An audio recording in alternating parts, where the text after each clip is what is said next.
Did anybody else watch this? I mean, this is insane. Everybody needs to share this immediately. For whatever reason, nobody is talking about this right now. But that right there is Miss Senator Shelley Moore Capito. And boy, did she have a lot to say. As you can see, Vice President Kamala Harris is being criticized for her support for the Inflation Reduction Act, aka IRA, and the organizations that have been chosen by the Environmental Protection Agency, aka EPA, to receive grants under the law. And as you can see, Senator Shelley Moore Capito shared findings from her investigation into the groups getting money from the IRA with reporters on Wednesday. She pointed out that Harris promoted the IRA's work to boost, in quotations, equity by providing grants through the EPA to various left-wing groups being funded by the law when they were announced last year. Capito stated that, in quotations, we found that a lot of this money that's going out really has little to do with the environment, and a lot to do with funding groups that are basically engaged in what I characterize as anti-American activities. She says they're anti-American, anti-Semitic, anti-Israel, anti-police, and anti-border security. Capito listed several organizations including the Ella Baker Center for Human Rights, the Climate Justice Alliance, the Indian Collective, the New York Immigration Coalition, and the New Jersey Alliance for Immigrant Justice as examples of groups with radical left-wing beliefs that are being granted money by the EPA under the IRA. It's almost like Candace Owens was right this entire time. As you can see, CGA, which is slated for a grant of $50 million from the EPA, in quotations, have glorified Hamas in a lot of their social media on their websites and other things. Capito says, and they think Israel has no right to exist. I fully condemn Israel for their actions, by the way. But the fact that this is being put out into the open is just pure gold.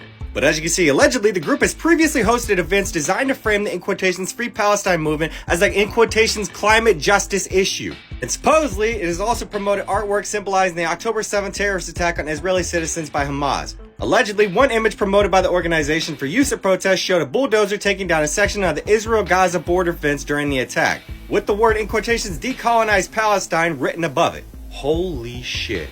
And allegedly, the Ella Baker Center has frequently promoted its support for defunding the police. As you can see in a statement last year, the Indian Collective claimed, in quotations, we do support defunding the police and U.S. military which continue terrorizing indigenous, black, LGBT, blah, blah, blah, blah, and poor people across the planet because we have seen firsthand the destruction caused by state violence and control. Sorry, that's just too many letters, but anyway.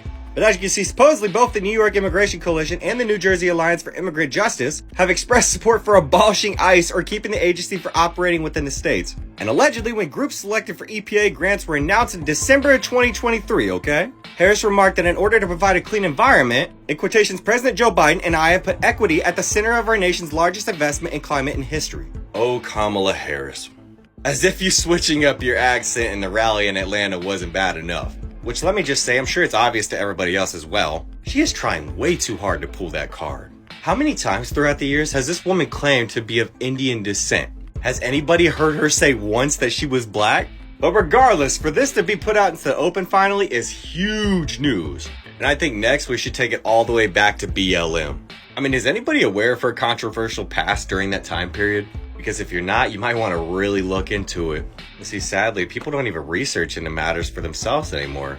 They just allow somebody to form their opinion for them so easily. At this point, Kamala Harris is a walking contradiction.